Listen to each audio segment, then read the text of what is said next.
Buenas noches, doctora, compañeros. Nosotros somos el equipo número 4 y el tema que nos compete es abscesos renales y tuberculosis genitourinaria. El equipo está compuesto por Kamal Rodríguez Berquiel, Molina Shilot Mario David y su servidor Morales Rivera Pedro Abraham. Estos son los temas que se van a ver el día de hoy, todo el contenido. Y antes de comenzar con nuestro primer tema, que es el de abscesos renales, necesitamos una breve introducción. Y bueno, vamos a hablar un poco de las infecciones de las vías urinarias. Es un término muy amplio. ¿Por qué? Porque se va a aplicar a muchas condiciones que van desde una infección localizada en la vejiga, donde vamos a tener únicamente síntomas de vías urinarias bajas, por ejemplo, hasta una pielonefritis con una infección renal grave, incluso un riesgo de una urosepticemia, ¿no? Entonces, es un término muy amplio porque aplica la infección a cualquier nivel de vías urinarias, riñones, uréteres, vejiga, uretra, etc. ¿Y cuál es la importancia? Bueno, estos son uno de los problemas médicos más frecuentes. Aproximadamente 8.2 millones de visitas al consultorio son por infección de vías urinarias. Y de estos 8.2 millones, 1.7 millones son al servicio de urgencias, al menos en Estados Unidos. Pero quiere decir que son un grave problema y son muy frecuentes. Algo interesante es que cuando nacemos la incidencia es muy similar para ambos sexos, casi de 1 a 1. Sin embargo, a partir del sexto mes de vida, esto cambia y entonces la incidencia aumenta en las mujeres y en los hombres casi no. ¿A qué se debe este aumento? Lo hemos comentado en clase, a que el tamaño del uretra en las mujeres es más corto, mide a máximo 4 centímetros, lo cual la predispone a que esté en mayor contacto con la superficie y con el exterior, y además que en caso de que haya una bacteria que pueda acceder, pues tenga un acceso más corto, más rápido a lo que es el tracto genitourinario. Sin embargo, ¿qué pasa? Que a los 65 años de edad la incidencia nuevamente se equilibra, tanto para hombres como para mujeres. Teniendo esto, ahora sí vamos a empezar con lo que son los abscesos renales. Y hay que comenzar diciendo que no toda infección urinaria o una infección renal nos va a llevar a un absceso. Pero es importante que para que haya un absceso renal tiene que haber un antecedente de pielonefritis aguda. ¿Sí? ¿Qué es la pielonefritis aguda? Es una infección del parénquima renal y del sistema colector, pero que no necesariamente tiene una colección purulenta delimitada. Esta pielonefritis aguda puede evolucionar a una nefritis bacteriana focal aguda, es decir, ya está en un solo punto. Representa una infección localizada en el parénquima, pero todavía no forma una cavidad purulenta, ¿no? Y en cambio ya el absceso renal, pues ya implica una colección de pus dentro del parénquima renal y esta generalmente está rodeada de una pared inflamatoria. También debemos diferenciarlo de otros padecimientos, como el absceso perinéfrico, que esto ocurre cuando la infección se extiende fuera del riñón hacia el espacio perirrenal, ¿sí? Y de otros como la pielonefrosis, por ejemplo, que es pus dentro del sistema colector, un sistema colector que va a ser obstruido, del quiste renal infectado, que va a ser pues una bolsa con líquido en el riñón que se llena de bacterias y de pus, de un tumor renal necrótico o, por ejemplo, de una pielonefritis enfisematosa, ¿no? Que esta simplemente es que a veces hay microorganismos que consumen glucosa en un tejido donde hay poco oxígeno, producen dióxido de carbono como gas residual y pues este gas se acumula, causa inflamación, necrosis y una rápida formación de pus, ¿no? Por ejemplo, como Klebsiella o algunas de E. coli. Sin embargo, la idea central es que el absceso renal no es simplemente una pielonefritis más fuerte, no, no, no, es una infección focal, ahí está la pista, focal, complicada, con necrosis, pus y una necesidad de control del foco. Vamos a hablar un poco de la importancia clínica y la epidemiología. Y la bibliografía menciona que el absceso renal es una entidad relativamente poco frecuente. Sin embargo, a pesar de tener una baja incidencia, se asocia a complicaciones graves si no se trata a tiempo. ¿Por qué? Pues porque puede evolucionar a sepsis, ¿sí? A choque séptico, a una extensión perinéfrica, al deterioro de la función renal e incluso a una nefrectomía si existe una destrucción extensa del parénquima. Y estas generalmente se relacionan con infecciones urinarias sistémicas o complicadas, ¿no? Además de que hay ciertos factores que predisponen a los pacientes como es, por ejemplo, la diabetes tipo 2 principalmente, la litiasis urinaria, la obstrucción, un paciente inmunocomprometido o algún antecedente de instrumentación urológica. Luego vamos a ver un poco más adelante el por qué son factores de riesgo. Pero ahora ya dijimos que es una lesión focalizada con pus bien delimitada. Pero ¿cuándo lo sospechamos? Bueno, ya dijimos que lo principal es un antecedente de pilonefritis, ¿no? Pero lo sospechamos cuando un paciente con este diagnóstico continúa con fiebre, con dolor lumbar o con deterioro clínico después de 48 a 72 horas que ya se le inició el manejo adecuado, principalmente antibicoterapia, ¿sí? O también se sospecha cuando el dolor es desproporcionado, cuando hay datos de sepsis o cuando existen los factores de riesgo que ya mencionamos y que vamos a volver a mencionar más adelante. Por esto es que el absceso renal se debe ver como una infección urológica sistémica, donde lo más probable es que necesitemos de estudios de imagen y de otros estudios complementarios para llegar al diagnóstico concreto. Ahora, la etiología del absceso renal se entiende mejor si se divide según la vía por la cual el microorganismo que lo está causando ha llegado al riñón. La vía más frecuente es la vía ascendente, pero también tenemos una vía hematógena, ¿no? En la vía ascendente, los microorganismos provienen del tracto urinario inferior, van a ascender a vejiga, después por los uréteres y finalmente van a alcanzar el riñón. En este contexto, los principales agentes son gram negativos. Gram negativos, de hecho aquí por eso les pongo E. coli, Klebsiella, Proteus.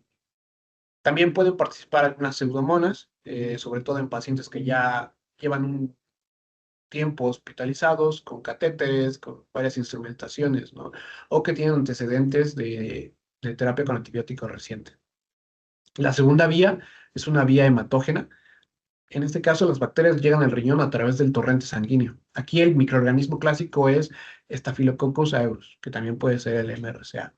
Este puede provenir de infecciones de la piel, de tejido blando, a lo mejor un paciente con endocarditis, con bacteremia, un catéter vascular que se contaminó con Staphylococcus aureus. En algunos pacientes también puede encontrarse lo que son hongos como cándida, especialmente en aquellos que tienen alguna inmunosupresión o que tienen dispositivos urinarios por bastante tiempo, una hospitalización prolongada. Entonces, de aquí la importancia de la etiología. Si pensamos en una vía ascendente, debemos cubrir principalmente lo que son gram negativos, ¿no? Porque dijimos que en la vía ascendente los principales son E. coli, proteos, gram negativos. Pero si pensamos en una vía hematógena, entonces debemos también considerar en nuestro tratamiento algún antibiótico que también incluya lo que es los Staphylococcus aureus, ¿no? Entonces, de aquí la importancia de saber por qué vía pudo haber llegado este paciente. Habíamos mencionado que había factores de riesgo y estos son fundamentales porque también nos van a ayudar a sospechar desde antes si un paciente puede que curse con esto o que no sea tan probable, ¿no? Y también nos pueden modificar cómo va a ser el abordaje inicial de estos pacientes. Uno de los principales es la diabetes mellitus, simplemente porque favorece infecciones más severas, porque altera la respuesta inmune, se asocia a más inflamación y a microorganismos más agresivos, ¿no? Otro factor importante es la litiasis urinaria principalmente cuando produce una obstrucción, ya que sabemos que una obstrucción pues, favorece la estasis urinaria, el aumento de la presión, la proliferación bacteriana y esta obstrucción también va a propiciar una menor eliminación de estos microorganismos. Si está obstruido, no hay arrastre por la orina, que también es un mecanismo inmune, entonces favorece la proliferación bacteriana. Otros antecedentes pues, son, por ejemplo, la hidronefrosis, el uso de un catéter urinario, una instrumentación neurológica reciente, por ahí puede haber una iatrogenia, ¿no? Infecciones urinarias recurrentes, pacientes inmunocomprometidos, trasplante renal. También tenemos lo que es una bacteremia por Staphylococcus aureus, eh, que nos puede hacer pensar que no es una infección urinaria primaria, ¿no? Que puede ser una siembra hematógena al riñón a través de un catéter, por ejemplo. Entonces, estos factores no solo aumentan el riesgo de un absceso renal, sino también nos obligan a ampliar nuestro diagnóstico, a solicitar estudios de imagen temprana, a solicitar estudios de laboratorio y a seleccionar un antibiótico empírico más adecuado. No es el mismo antibiótico que yo voy a pensar a lo mejor en un paciente que llega con una infección de vías urinarias, pero no tiene ninguna otra comorbilidad a un paciente que ya llega con varias comorbilidades. o por ejemplo con una tasa de filtración renal disminuida. No va a ser la misma terapia. Ahora sí vamos a hablar un poco de la fisiopatología. Entonces, para entender la fisiopatología de un absceso renal, primero hay que recordar que el absceso representa una etapa muy avanzada, si no es que la más avanzada de una infección localizada dentro del parénquima renal. En otras palabras, pues va a ocurrir cuando el organismo intenta contener una infección bacteriana, no está pudiendo erradicar por completo a la bacteria. Entonces, ¿qué hace? La intenta contener en una cavidad llena de pus. Y este mecanismo puede iniciar por dos pasos principales. El primero, que ya lo mencionamos, es la vía ascendente, y en el segundo, pues es la diseminación hematógena, ¿no? Esta cabe mencionar que es menos frecuente, es menos frecuente. Entonces, ¿qué pasa? Una vez que tenemos una infección bacteriana o por vía hematógena, estos llegan al riñón y aquí pasa algo muy importante, una adhesión a lo que es el epitelio tubular. Es un proceso muy importante porque si las bacterias logran adherirse, pues son eliminadas por el flujo continuo de la orina. Y de ahí que varios microorganismos como E. coli, por eso les puse esta imagen, pues tienen estructuras especializadas, las fimbrias o los pilis principalmente. Por ejemplo, E. coli tiene fimbrias tipo 1 y fimbrias tipo P, que son como ganchos tal cual. Entonces, estos reconocen receptores específicos de las células del epitelio tubular renal y permitan que la bacteria tal cual se ancle y aunque esté el flujo urinario, no se vayan por arrastre. Entonces, ¿qué pasa? Una vez que han colonizado, pues comienza la activación de células inmunes, ¿no? Y comienzan estas bacterias a multiplicarse, a liberar lipopolisacáridos, endotoxinas, y pues este daño tisular va a provocar la respuesta inmune. Entonces, macrófagos, neutrófilos, células dendríticas van a reconocer estos componentes mediante diferentes receptores como los tipo TOL y pues va a inducir a la proliferación de múltiples citocinas proinflamatorias, ¿no? Como la 1, la 6, la 8, la 18, factor de necrosis tumoral alfa, y pues van a provocar varios efectos, ¿no? Sabemos que una vez que estas citocinas están liberadas, provocan vasodilatación y aumentan la permeabilidad. ¿Para qué? Para que más células inmunes puedan llegar al sitio de acción. Pero ¿qué pasa aquí? En ocasiones, pues este aumento de lo que es células inmunes, principalmente neutrófilos, por ejemplo, aunque sí van a provocar una destrucción de la bacteria, también van a provocar una destrucción del tejido, de las células adyacentes, ¿no? Porque se liberan, pues, por ejemplo, netosis, radicales libres que no solo atacan a las bacterias, sino atacan también a las células. Y, bueno, conforme va aumentando este daño celular, va a ocurrir ahora sí lo que conocemos como necrosis licuefactiva.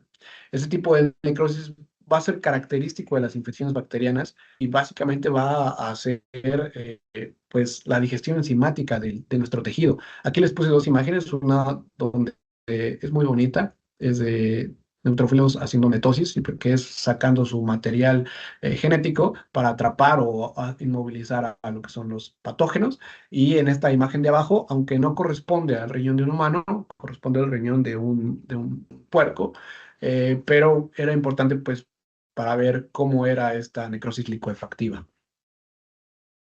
Entonces, este material, que es el pus, pues va a estar formado, ya saben, por neutrófilos muertos, bacterias vivas, bacterias destruidas, restos celulares, proteínas, etcétera. Entonces, ¿qué pasa? Que conforme el pus aumenta en volumen, pues va a empezar a formar una cavidad dentro del parénquima renal y el organismo pues también va a intentar limitar la infección. Entonces, ¿qué hacen? Aquí entran los fibroblastos y los fibroblastos van a generar una pequeña paredcita que rodea esta colección purulenta. Y esta cápsula precisamente es lo que define ahora sí a un absceso. Una lesión focalizada, cerrada por los fibroblastos en el parénquima renal y que está llena de pus. ¿Y qué pasa? Que aunque, digamos, este es un mecanismo que el cuerpo tiene para evitar que la infección se disemine y se vaya a otros lados, pero también representa un problema terapéutico, ya que ha habido ocasiones, la terapia que se comienza a dar con antibióticos, que lo vamos a ver más adelante, no puede atravesar esta barrera que se ha creado. Entonces, por esta razón, y que lo vamos a ver más adelante, los abscesos que son más grandes de 3 a 5 centímetros generalmente requieren de un drenaje. Y pues, ¿qué pasa también? Que a medida que pues, este absceso continúa creciendo, va a aumentar la presión dentro del parénquima renal y este aumento de presión pues, puede comprimir en los capilares, disminuir el riesgo sanguíneo, isquemia y promueve que se siga, que siga habiendo esta necrosis. Y claro que si este proceso no se detiene, puede romperse y se va al sistema colector, puede producir una piuria muy intensa, ¿no? Aquí les puse una imagen donde efectivamente un quiste se rompe, se va al túbulo colector, piuria intensa, e incluso podría permitir el paso de las bacterias a la circulación. Entonces, por eso dije desde el inicio que aunque es poco común, puede ser catastrófico si no se atiende de la forma correcta. Puede llegar a una sepsis o un choque séptico. De hecho, aquí es una imagen muy bonita, donde aquí está señalado lo que es un absceso que aún no está, no se ha extravasado, no se ha roto, sigue encapsulado.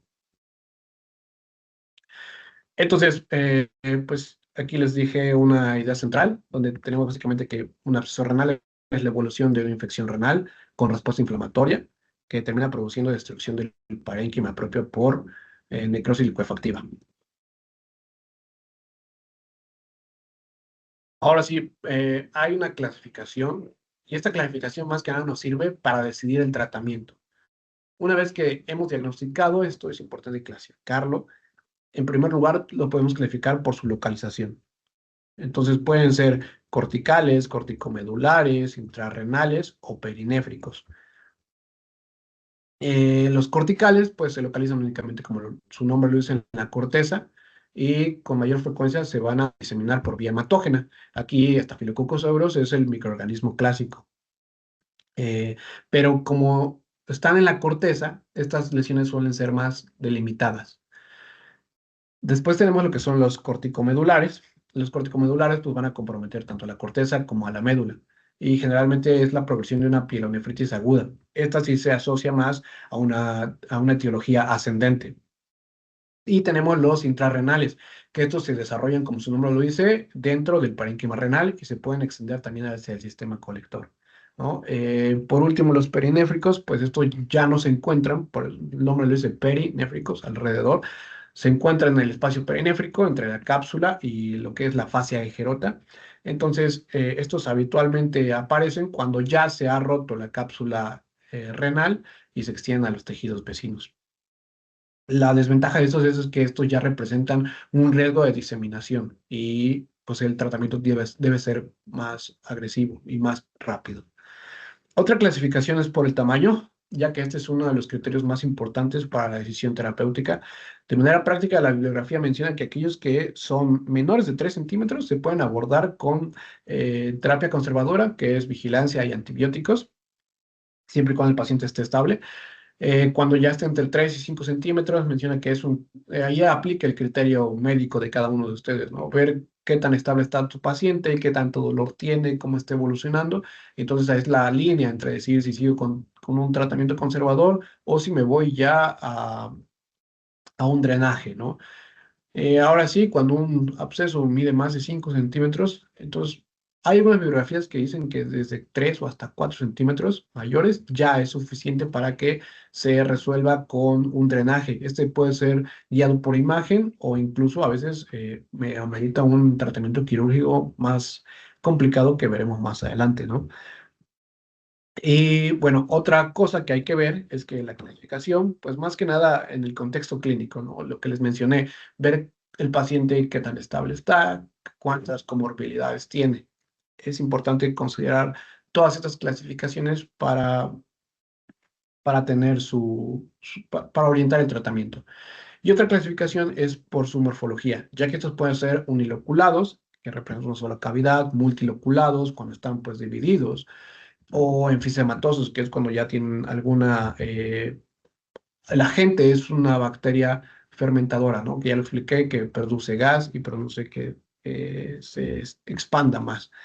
Aquí les dejé algunas imágenes, por ejemplo, en la primera, esta masa que está aquí es de uno que es intrarrenal, solo es intrarrenal, es una biopsia.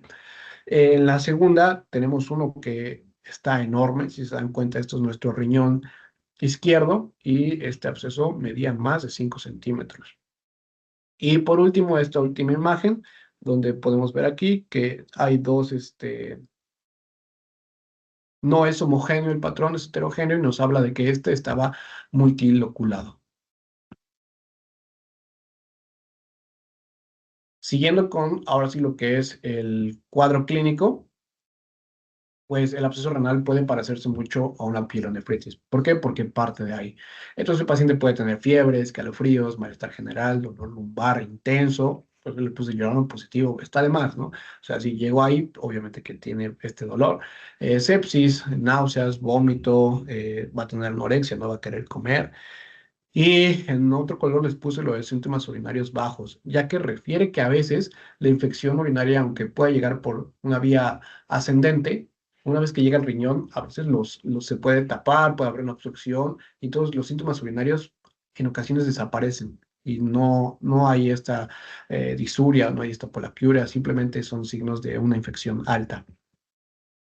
Y bueno, en laboratorio lo vamos a ver cómo pueden salir, pero pues van a estar marcadores inflamatorios elevados, leucocitosis, y el punto clave básicamente es identificar los datos de alarma.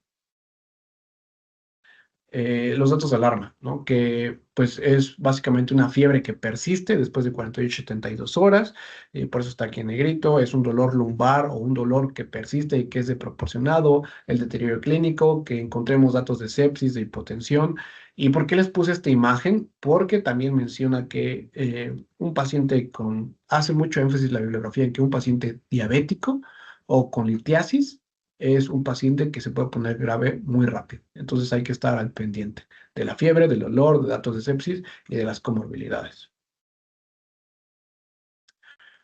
Ahora sí, pues el diagnóstico va a iniciar obviamente con la evaluación clínica, pero se va a complementar tanto con laboratorio como con cultivos e imagen. Entonces, ¿qué solicitamos? Biometría hemática, donde vamos a ver, por ejemplo, leucocitosis con neutrofilia principalmente, una química sanguínea, pues vamos a pedir también creatinina, urea, electrolitos, glucosa, para ver cómo está la función renal, si aún no está siendo esta afectada. También vamos a ver si tiene datos de sepsis, entonces es útil, por ejemplo, la procalcitonina o el lactato. Vamos a ver los marcadores inflamatorios que normalmente están elevados, lo que es proteína C reactiva y la BCG. Un ego también es muy importante.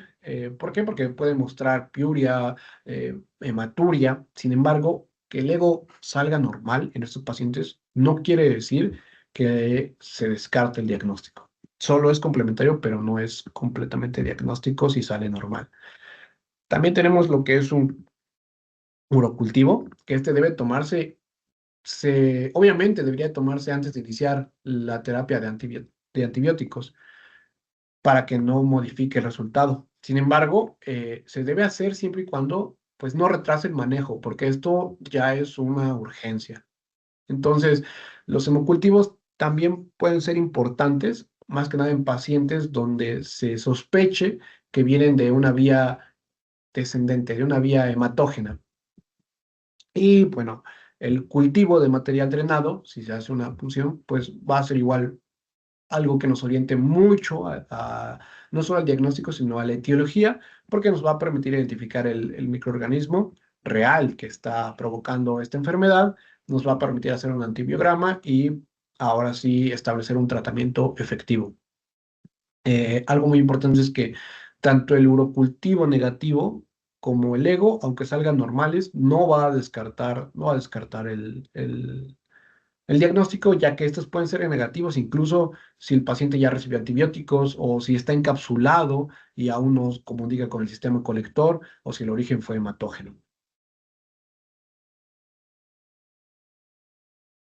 Respecto a los estudios de imagen que nos pueden ayudar, el ultrasonido se puede usar como un estudio inicial porque sabemos que es rápido, que es accesible, no usa radiación además. ¿Y qué podemos encontrar? Pues podemos encontrar datos de colecciones quísticas, por ejemplo, podemos ver datos de hidronefrosis, podemos ver alteraciones estructurales o podemos ver una guía para el drenaje. Normalmente se ve, en caso de que sea este el diagnóstico, se ve una masa anecoica en el interior del parénquima renal. Y si se hace Doppler, este no tiene vascularidad. Si tuviera vascularidad, quizá hablaríamos de alguna tumoración. Sin embargo, tiene unas limitaciones el ultrasonido, pues no puede identificar colecciones que sean muy pequeñas, que sean profundas, y además el estándar de oro, el gold standard, es la TAC contrastada. Este va a ser el estudio más útil porque nos va a permitir definir lo que es el tamaño, la localización, el realce periférico, la pared, si está íntegra todavía, si qué tan gruesa es, el contenido igual, si hay presencia de gas, si está septado o multiloculado, si hay una extensión perinéfrica, si hay una litiasis, una obstrucción. Entonces, aquí en una TAC contrastada principalmente vamos a ver lo que es un riñón que va a estar agrandado, como la imagen que les mostré hace unos momentos. Es un riñón agrandado. Em, entonces va a ser un riñón agrandado con múltiples áreas que van a estar hipodensas. Normalmente no son homogéneas, son heterogéneas. Y además tienen lo que es el signo del anillo, una vez que ya se ha encapsulado, ¿no? Y pues otra cosa, pues es que la TAC contrastada nos ayuda a un diagnóstico diferencial. Nos ayuda a diferenciar de un tumor, de una pielonefritis enfisematosa, de un quiste, entre otras posibles causas de dolor y fiebre. Entonces, de manera práctica, pues sí se puede iniciar con un ultrasonido, pero si existe deterioro o sospecha de obstrucción o persistencia de los síntomas, pues lo mejor es avanzar un TAC. Ahora aquí les puse resonancia magnética. Bueno, ¿qué pasa? La bibliografía menciona que la resonancia magnética, aunque te puede dar una imagen quizá de mejor calidad, es más tardada y además no representa realmente una ventaja ni en costo, ni en tiempo, ni en practicidad respecto a la TAC contrastada. Aquí hay unas pequeñas imágenes donde podemos ver una ecografía, por ejemplo. Este es de un absceso. Se ve, por ejemplo, que ya es un absceso bastante amplio, ¿no? Y del otro lado tenemos una TAC contrastada, igual donde podemos ver lo que son dos abscesos y de hecho hay también presencia de gas, ¿no? Aquí se puede ver un poco. Y lo hemos estado mencionando, los diagnósticos diferenciales. Por ejemplo, está la pielonefritis, que ya mencionamos que es pus dentro del sistema colector. Está también la pielonefritis enfisematosa, que ya lo mencionamos también, un quiste renal infectado, un tumor o tuberculosis renal, que lo vamos a ver más adelante. En este caso, por ejemplo, les puse una radiografía contrastada, donde efectivamente es un caso de tuberculosis renal. Entonces, diferenciar estas entidades pues va a ser clave porque cambia el tratamiento. No es lo mismo antibiótico y drenaje que una descompresión urgente o que un estudio oncológico. Respecto al tratamiento, me tomé la tarea de hacerles estas tablitas porque lo que tenemos que recordar primero es que esta entidad se va a manejar como una infección renal complicada. Entonces, que se inicia el antibiótico. El antibiótico debe ser lo primero que hagamos de forma temprana. Idealmente pues, después de tomar el urocultivo, ¿no? Pero si no se pueden tomar en ese momento, no se debe retrasar el tratamiento, porque es una infección complicada. El manejo inicial suele ser intravenoso, ya que muchos pacientes ya llegan a un estado grave, tienen fiebre, dolor, y entonces necesitamos que se asegure desde un inicio la concentración de antibióticos adecuada. Además, pues la elección del antibiótico va a depender más que nada de la gravedad del paciente, ¿no? Y de la posible etiología, lo mencionamos al inicio. En un paciente que es estable y sin factores de riesgo para una bacteria multiresistente, como un paciente que, por ejemplo, ha tomado antibióticos muy seguido, pues la opción de primera línea es ceftriaxona. Ceftriaxona a dosis de 1 o 2 gramos IV cada 24 horas. También se puede usar cefotaxima 1 o 2 gramos cada 8 horas. Y pues estos antibióticos van a cubrir principalmente a lo que son enterobacterias como E. coli y Klebsiella. Cuando el paciente está ya más grave, hospitalizado o tiene antecedente de una instrumentación neurológica, entonces existe también el riesgo de una pseudomona. Y aquí pues se prefieren algunos antibióticos de mayor espectro, como es la piperaciclina con tazobactam, ¿no? Que ya es algo fuerte. Eh, y entonces, si se dan cuenta en esta tablita que les hice, pues realmente lo que vamos haciendo es, pues, escalando según cómo se encuentre nuestro paciente. Pueden ir viendo que empezamos con una cefalosporina y ya después nos fuimos a un carbapenémico. O en el caso de que sospechemos de Staphylococcus aureus, pues nos vamos a vancomicina. Y aquí están las otras opciones, la línea alternativa, ¿no? Eh, Ahora hay que mencionar también que la duración del tratamiento no es fija para todos los pacientes. En general, el tratamiento es de 2 a 4 semanas y se inicia por vía intravenosa. Y una vez que el paciente está estable y si lo tolera, cambiamos a una vía oral. Pero otra cosa que es muy importante es que la idea no es siempre mantener el antibiótico de mayor espectro. No le voy a dar de una vez el más potente por si las dudas, ¿no? Sino tenemos que iniciar de una forma segura, empírica. De hecho, la mayoría de veces dice que el inicio es empírico. No debes esperarte hasta que salgan los resultados del urocultivo. Debes empezar empírico, por ejemplo, ahí está la ceftriaxona, por ejemplo, y ya después vas escalando, vas viendo si subes o si te quedas con ese antibiótico o si lo cambias por completo. Pero no tienes que iniciar luego con un carbapenémico, por poner ejemplo. En cuanto al tratamiento quirúrgico o intervencionista, pues aquí la clave va a ser el control del foco infeccioso, que ese foco infeccioso no se rompa, no se vaya a otros lados, no se disemine. A veces la antibiótico-terapia no es suficiente. Es indispensable, sí es la base del tratamiento, pero lo mencioné, ¿no? Esta encapsulación que hacen los fibroblastos puede limitar también la penetración del antibiótico. Entonces, en muchos casos, la opción terapéutica es el drenaje percutáneo, que este puede ser guiado por ultrasonido o incluso por tomografía, donde pues básicamente es meter un catéter, una aguja, obviamente guiada, para evacuar el pus. Entonces, con esto vamos a disminuir la carga bacteriana, incluso podemos obtener ahí el material para cultivo, para el antibiograma. Y como lo dije, este está indicado normalmente cuando el absceso es mayor o igual a 5 centímetros. Algunas bibliografías como el Smith menciona que con que mida más de 3 centímetros ya es motivo suficiente para que nosotros hagamos un drenaje percutáneo. Em, esta tablita, si se dan cuenta, esta menciona o puse también que hay que individualizar, porque hay pacientes que a lo mejor que tengan abscesos muy pequeños, pero la clínica está tan avanzada que la antibiótico-terapia no está funcionando, no está siendo suficiente, entonces quizás se tiene que valorar si el paciente, por ejemplo, tiene diabetes, tiene inmunosupresión, está multiloculado y no es tan fácil drenarlo, pues entonces hay que pensar también en esta alternativa terapéutica. Y otro punto fundamental, ya por último, es diferenciar el drenaje del absceso de la descompresión urinaria.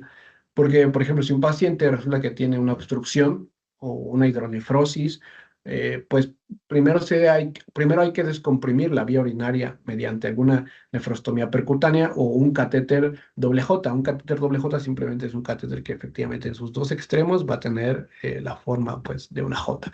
Entonces, en este caso, el antibiótico no va a ser suficiente porque existe orina y esto está además generando presión. Entonces, por eso siempre es ver la etiología y por eso la ATAC es el gold standard, porque nos permite ver si hay alguna otra afectación.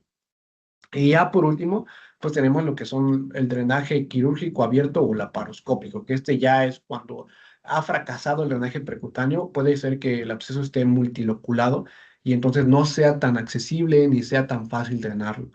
O cuando de plano el paciente no tiene respuesta a las intervenciones que se han hecho. La nefrectomía parcial o total, esta ya solo es para casos muy seleccionados, donde el riñón ya no es funcional, donde quizá la necrosis fue muy extensa o hay sepsis a pesar del tratamiento. Entonces, podemos concluir que el tratamiento quirúrgico no significa que hay que operar a todos los pacientes. La mayoría se maneja con antibiótico y solo dependiendo del tamaño o de la evolución del paciente es cuando podemos avanzar a algún otro tratamiento más agresivo como este. Les es igual un pequeño algoritmo terapéutico donde pues simplemente el tratamiento renal se basa en dos principios: antibiótico adecuado y el control del foco infeccioso, es lo más importante. Entonces, ante una sospecha clínica de una infección del tracto urinario complicada, pues se toman laboratorios y cultivos. Después se inicia, además de esto, pues se inicia el antibiótico y se valora pues el estado hemodinámico del paciente. Después se solicita lo que es estudios de imagen. Como los tienes, se puede iniciar con ultrasonido, pero la tomografía es el estudio de imagen de preferencia, y ya, con base a la extensión, al tamaño, a la forma y a la clínica del paciente, se decide cuál va a ser el control, ¿no? Ya lo mencionamos, aquellos que son entre 3 y 5 centímetros debe individualizarse. Si son menores a 3, pues normalmente es un manejo conservador. Si es mayor a 5, entonces sí se opta por un drenaje, y además si hay una obstrucción urinaria, pues optamos primero por atacar este problema, ya que el antibiótico pues no le va a resolver el problema de obstrucción, por ejemplo. Vamos con las complicaciones y el pronóstico. Y bueno, las complicaciones pueden ser locales o sistémicas. Entre las sistémicas están que se rompa el absceso, que se vaya por vía hematógena y que el paciente tenga un choque séptico. Entre las locales, pues puede haber que haya una extensión perinéfrica, que haya, o retroperitoneal también puede ser. Recordemos que el riñón es un órgano retroperitoneal. Las rupturas de espacios vecinos, la formación de fístulas o la pérdida de la función renal propiamente debido a la necrosis, que puede ser en algunos casos muy raros, pero puede ser que esta necrosis sea muy extensa y ya limite la función renal casi por completo. Entonces, el pronóstico les puse que es bueno para la vida y bueno para la función, pero con asteriscos. La bibliografía refiere que el pronóstico es bueno siempre y cuando se actúe de forma rápida y adecuada, que la mayoría de los pacientes se van a recuperar incluso sin secuelas si se trata de forma adecuada. Entonces, pues como conclusiones, tenemos que el absceso renal, para empezar, pues va a ser una infección focal del parénquima, pero a pesar de que es focal, tiene un alto potencial de sepsis y pérdida de la función renal. Tenemos que es un padecimiento poco común, pero grave, que debe sospecharse ante una pielonefritis que no responde adecuadamente al tratamiento después de 48 a 72 horas, que la vía ascendente se relaciona principalmente con enterobacterias y la vía hematógena nos hace pensar en Staphylococcus aureus principalmente, que la tomografía axial es el estudio más útil, la contrastada principalmente, que el manejo va a combinar lo que es la terapia con antibióticos, un cultivo y además un control de focos que puede ser también quirúrgico. Otra de las conclusiones es que la selección del antibiótico debe basarse en la gravedad, en los cultivos previos y en las comorbilidades de los pacientes. Además, otra es que el tamaño de nuestro absceso nos va a orientar también a la decisión del drenaje, pero nuevamente no reemplaza la condición clínica. Puede ser que uno sea muy chico, pero aún así requiera por la clínica que eso sea drenado. Otro es que el drenaje pues es nuevamente la preferida cuando la colección es grande, y que la cirugía se va a reservar únicamente para cuando han fracasado las estrategias terapéuticas anteriores o cuando hay una obstrucción complicada. Por último, decir que el éxito del tratamiento pues va a depender de reconocer oportunamente este padecimiento, de tratar al microorganismo etiológico de forma adecuada y de corregir si hay unas enfermedades previas, como puede ser una litiasis, o al menos controlar las comorbilidades de los pacientes como la diabetes. Entonces, esto va a ser esencial para prevenir las recurrencias. Y vamos a la sección de preguntas.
Hola, doctor y compañeros, buenas noches.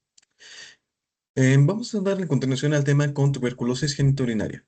Pero antes de comenzar, necesitamos aclarar ciertas cosas. Antes que nada, ¿qué es la tuberculosis? Bueno, la tuberculosis es una enfermedad infecciosa y transmitible de evolución crónica, causada por la bacteria del complejo Mycobacterium tuberculosis, la cual se caracteriza histológicamente por la formación de granulomas. Aunque afectan preferentemente los pulmones, puede comprometer cualquier órgano del cuerpo, incluyendo lo que es el sistema genitourinario. Mm, mm. Ok, pero antes de continuar con el tema, vamos a darles un poco de contexto histórico.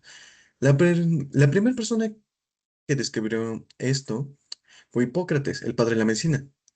Dijo que esta es una enfermedad crónica caracterizada por tos frecuente, expectoración productiva, fiebre constante y sudoración. Aunque claro, no solamente hay un tipo de complejo de Mycobacterium tuberculosis, hay varios tipos, de los cuales el que más destaca es Mycobacterium tuberculosis con variedad hominis, que es el 90% de los casos y el más frecuente que nosotros podemos llegar a ver. El resto va a representar entre un 10 y un 5% por Bovis y Capare. Además de ello, como dato curioso, esta es una enfermedad que se ha registrado desde hace siglos. Antiguos textos egipcios, griegos y romanos describieron la enfermedad en remotas civilizaciones. E inclusive los hallazgos más antiguos de la afección humana de tuberculosis fueron descubiertos por momias, los cuales fueron descubiertas en Egipto. ¿Cómo lo descubrieron? Bueno, pues en sus restos óseos pudieron hallar residuos de tuberculosis, porque sí, la tuberculosis también se puede adherir a los huesos. Ahora bien, este se le conoce como una plaga blanca, ya que en el siglo XVIII la enfermedad se propagó de tal manera en Europa y América del Norte que recibió el nombre que les acabo de mencionar. Fue la causante de la muerte de varias personas en el siglo XIX, la cual sigue siendo una de las enfermedades más recurrentes hasta hoy en día, con aproximadamente 1,5 millones de contagios anuales.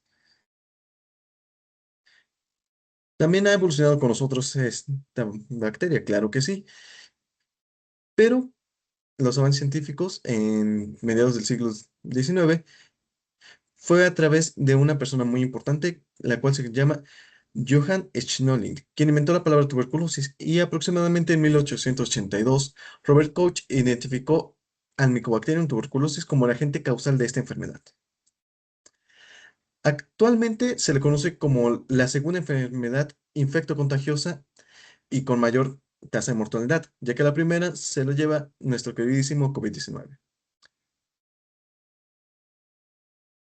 En cuanto a la epidemiología, tenemos que en 2019 hubo un estimado de 10 millones de casos de personas en todo el mundo, de los cuales 5,6 millones eran hombres, 3,2 millones eran mujeres y 1,2 millones llegaron a ser infantes, de los cuales 1,4 millones de personas murieron y un aproximado de 208,000 de estas eran personas inmunocomprometidas que estaban contagiadas con VIH-Sida.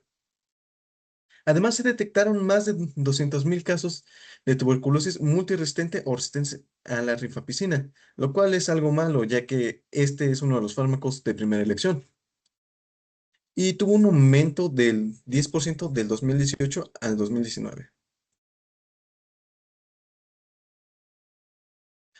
Ahora vamos con la tasa de incidencia en México. Esta enfermedad tiene una prevalencia en lugares que están un poco civilizados o más bien en vías de desarrollo, ya que no cuentan con los recursos médicos necesarios para poder vacunarse ni con el conocimiento para poder prevenir esta enfermedad.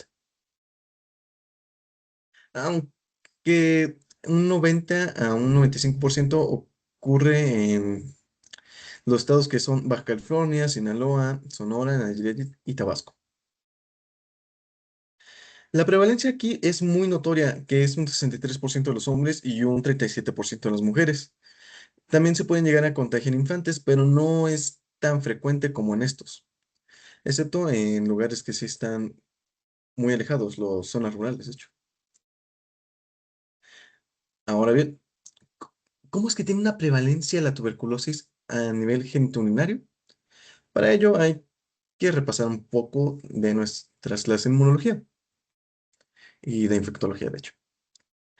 La transmisión es aérea principalmente, ya que la fuente de contagio es de una persona enferma de tuberculosis y por micropartículas Fuchs. Sin embargo, también se debe de exponer un largo periodo de tiempo o por lo menos lo necesario para que haya una cantidad mínima contagiosa la cual nos pueda afectar. Además de eso, sumémosle que al toser, estornudar, hablar, cantar, etcétera, se liberan pequeñas partículas de esta y nos puede llegar a provocar una infección, nosotros inhalarla y pues que se disemine por donde quiera. Además, como tal, la tuberculosis afecta directamente a la zona respiratoria, viaja directamente a los alvéolos y como es una bacteria y le gusta mucho el oxígeno, pues va a decir, ah, está muy cómodo aquí, yo aquí me quedo. Pero nuestro cuerpo va a decir, algo anda mal acá. Yo a él no lo conozco. Y por consiguiente va a ir un macrófago curioso, lo va a querer fagocitar, se termina contagiando ya que la tuberculosis se va a, se va a ocultar en lo que son dentro de las células y van a seguir este ciclo. Se empieza a contagiar este macrófago, llama a más macrófagos, se vuelven a contagiar y es así un círculo vicioso. Pero bueno, una vez dado esto, hay una diseminación hematógena, que es la vía principal tras la infección pulmonar inicial, ya que los bacilos van a pasar al torrente sanguíneo y se van a depositar en órganos altamente vascularizados, los cuales son los riñones, quienes se llevan, por cierto, el 25% de la irrigación sanguínea o del gasto cardíaco. Ah, y también el epidídimo. Y bueno, también tenemos algo curioso aquí que es que la tuberculosis renal va a comprender entre un 15 a un 20% de todos los casos extrapulmonares. Y bueno, creo que me adelanté un poco de fisiología, pero como tal, entra por vía aérea, se va hacia los pulmones, alvéolos, de ahí va hacia circulación, ganglios linfáticos y se van a ir a zonas irrigadas. En las etapas iniciales de la enfermedad, algunos bacilos pueden llegar a escapar y ahí es donde se van a diseminar a través de los vasos linfáticos. Y como están ahí recorriendo todo el cuerpo libremente, pues algunos deciden alojarse en el riñón, en los uréteres, no sé, en médula. Y estos los vamos a llamar que son pequeñas semillas, porque pueden quedarse ahí dormidas durante años y no demostrar sintomatología hasta que el paciente esté inmunocomprometido. Ujú. Ah, sí. Bueno, como tal, el complejo del Mycobacterium tuberculosis va a incluir varios tipos, pero lo característico es que su estructura celular son bacterias aerobias, no esporuladas y con una pared celular rica en lípidos, específicamente de ácidos micólicos. Además de ello, tiene una propiedad ácido-alcohol resistente, que en sus siglas en inglés es BAR. La alta concentración de lípidos en su pared celular les confiere la propiedad de resistir la decoloración ácido-alcohol tras ser teñidos por la tinción de Sil-Niesel. Esa cosita.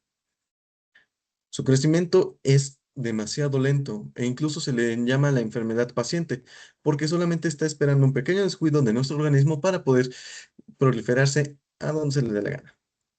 Además, que estos factores de virulencia son moléculas de la y participan en evasión del sistema inmune y persistencia dentro del huésped. Ahora, vamos a explicar un poco de fisiopatología. Y como les había mencionado, la fagocitosis ocurre tras llegar al pulmón. Los bacilos son ingeridos por los macrófagos alveolares y van a ocasionar por consiguiente una formación de granulomas, ya que este macrófago se infectó, va a llamar a otros y así sucesivamente. Si el sistema inmune no elimina el bacilo, se genera una respuesta inflamatoria, donde los macrófagos se van a transformar en células gigantes de Langerhans y se rodean de linfocitos, formando así un granuloma para intentar contener la infección, lo cual llega a ser contraproductorio en cierto punto, pero bueno.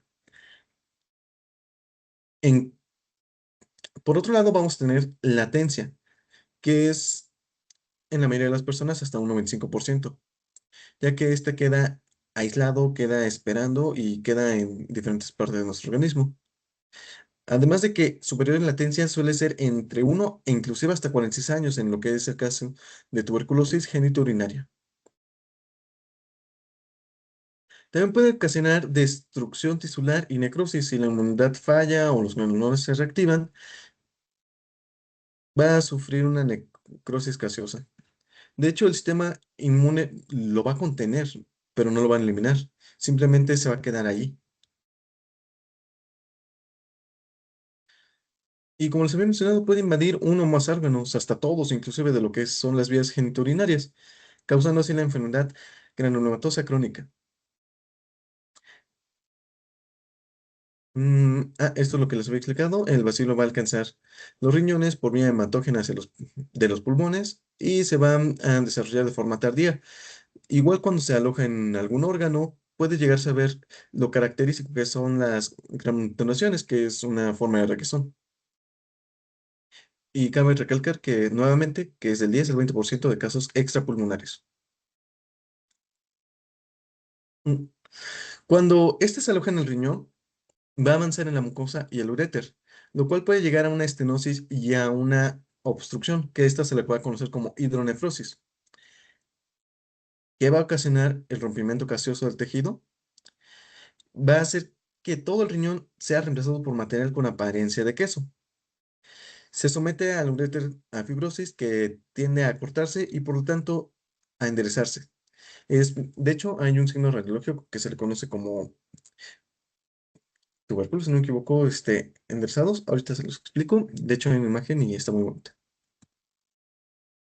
Ah, sí, cierto. Ah, como consecuencia, también pueden haber edema, vegetaciones y ulceraciones de la mucosa, que igual puede provocar fibrosis o una estenosis y de un granuloma pasar a necrosis calcificante y a cavernas, ya que la tuberculosis lo que va a hacer es ir carcomiendo poco a poco nuestro riñón y va a buscar una manera de alojarse y este alojamiento va a provocar que se endurezca nuestro riñón y sea menos funcional.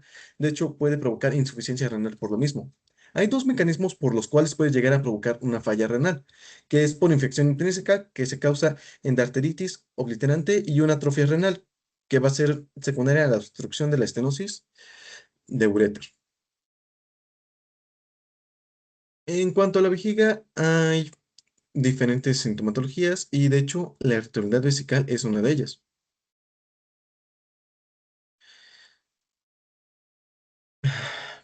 Perdón.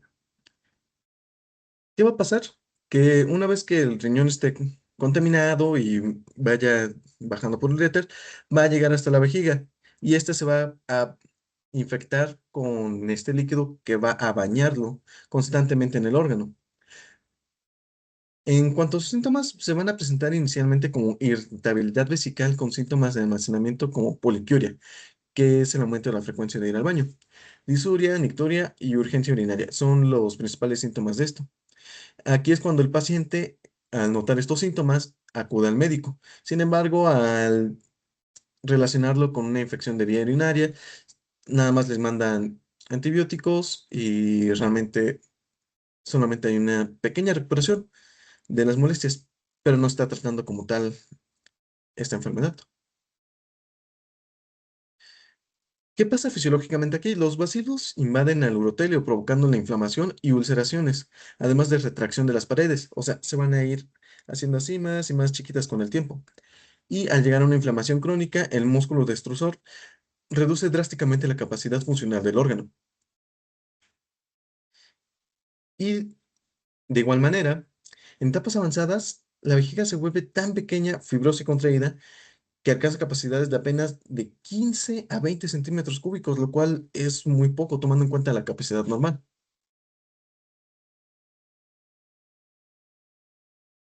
Ok, pasando con lo que es la próstata y vesículas seminales,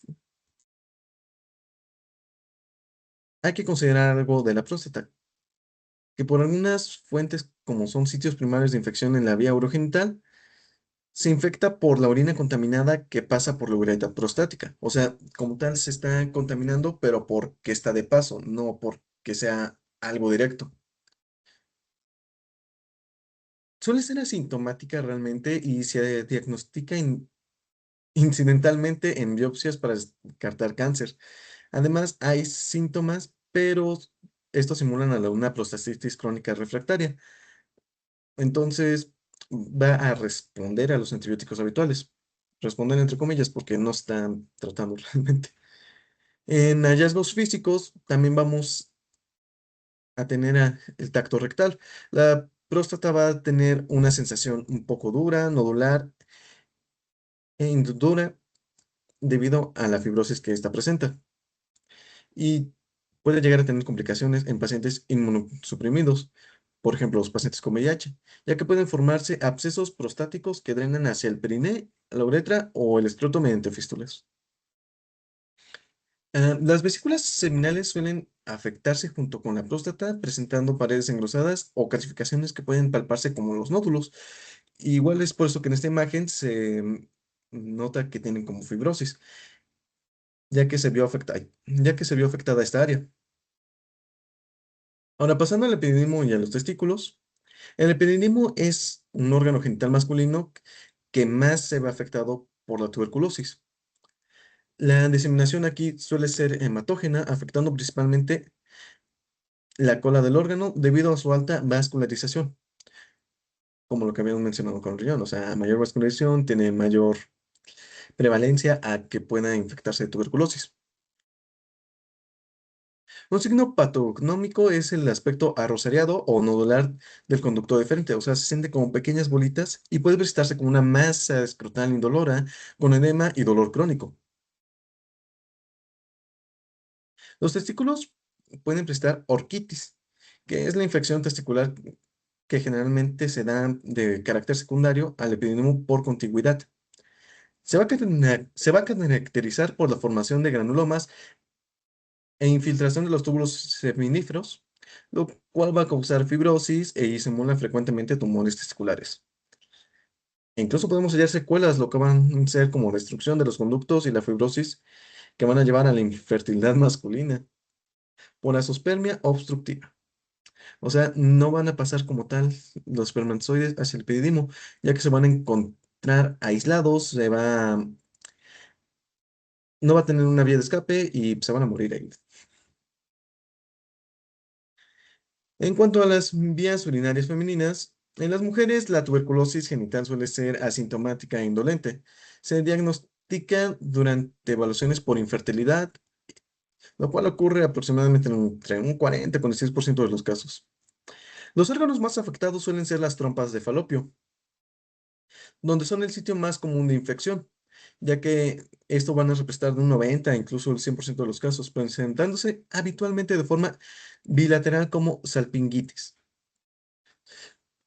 Por contigüidad, igual vamos a tener que el endometrio se va a ver afectado en un 70% de los casos y los ovarios de un 25 a un 30%, pudiendo formar masas tubo-ováricas. En síntomas, además de la infertilidad, pueden presentarse alteraciones menstruales como lo que es amenorrea o metrorragia, dolor pélvico crónico, dismenorrea y flujo vaginal normal. En diagnóstico diferencial, las masas lesiones granulomatosas pueden confundirse con cáncer de ovario, enfermedad inflamatoria pélvica o apendicitis, ya que el dolor suele irrigarse hacia lo que es el hipocondrio derecho. Ahora pasamos con el cuadro clínico. Aquí tenemos manifestaciones urinarias, pero la tuberculosis genitourinaria se va a caracterizar por una presencia clínica insidiosa y a menudo asintomática en sus etapas iniciales. Frecuentemente esto va a retrasar el diagnóstico existan, hasta que se extiendan los daños estructurales significativos, ya que su naturaleza es ser una enfermedad imitadora. Los síntomas suelen confundirse con infecciones urinarias comunes o de procesos malignos. Por eso es que es muy inespecífico algunas veces. Y bueno, sí, continuando con manifestaciones urinarias y renales. El riñón va a ser el órgano del sistema urogenital afectado con mayor frecuencia. Ya les expliqué por qué. Pero, ¿qué va a presentar? Va a haber hallazgos clínicos clásicos, como lo que es la piurea estéril, que es la presencia abundante de glóbulos blancos en la orina con urocultivos negativos por bacterias comunes. También puede existir hematuria que presenta un 80% de los pacientes, pudiendo ser micro o macroscópica. Además, también suele tener síntomas irritativos, como lo que es disuria, poliuria, urgencia, nicturia, y no responder a los antibióticos normalmente, ya que no están haciendo nada para tratar la enfermedad. Igual puede aparecer dolor lumbar sordo o un cólico renal, que es en un 10% de los casos, causando el paso de material necrótico o coágulos por el uréter incluso, lo cual es sumamente doloroso, según por lo que leí. También puede hallarse destrucción renal de la infección avanzada que ha ido comiéndose nuestro riñón lentamente en los últimos 5 a 20 años aproximadamente. Estos destruirán el parénquima renal, van a formar cavernas, necrosis gaseosa y en etapas avanzadas puede transformarse en masas pequeñas y calcificadas que no van a ser para nada funcionales. A esto se le va a conocer como riñón en masilla o autonefrectomía, ya que por sí solo se va a cancelar el riñón, va a decir, no, espérate, yo ya no voy a funcionar y hace un paro. Sí, en manifestaciones renales podemos obtener lo que son los cólicos nefríticos por las laceraciones que ya tiene nuestro riñón de por sí. También puede tener pielonefritis aguda o pielonefrosis de origen tuberculoso. Este último va a ser afectado del estado general de la inflamación o por supuración. Y en cuanto a manifestaciones vesicales, la vejiga suele ser secundaria a una infección renal descendente, o sea, va a ir bajando poco a poco todo lo que son las materias, bueno, más bien toda la gente y todo lo que está haciendo se va a ir bajando hacia los uréteres y de aquí va a desembocar en lo que es la vejiga. Además, va a presentar inicialmente una inflamación, como cualquier enfermedad. Y las úlceras cerca de los orificios ureterales van a hacer que arda al momento de sentir cómo va bajando. Con el tiempo va a pasar que la fibrosis va a reducir la capacidad vesical y va a ser algo llamado una vejiga endedal, que es lo que les había mencionado, nada más van a caber como 15, 20 centímetros cúbicos, o sea, realmente es muy poco. En cuanto a manifestaciones prostáticas, suele ser un sitio de mayor prestación por la fibrosis que está acá.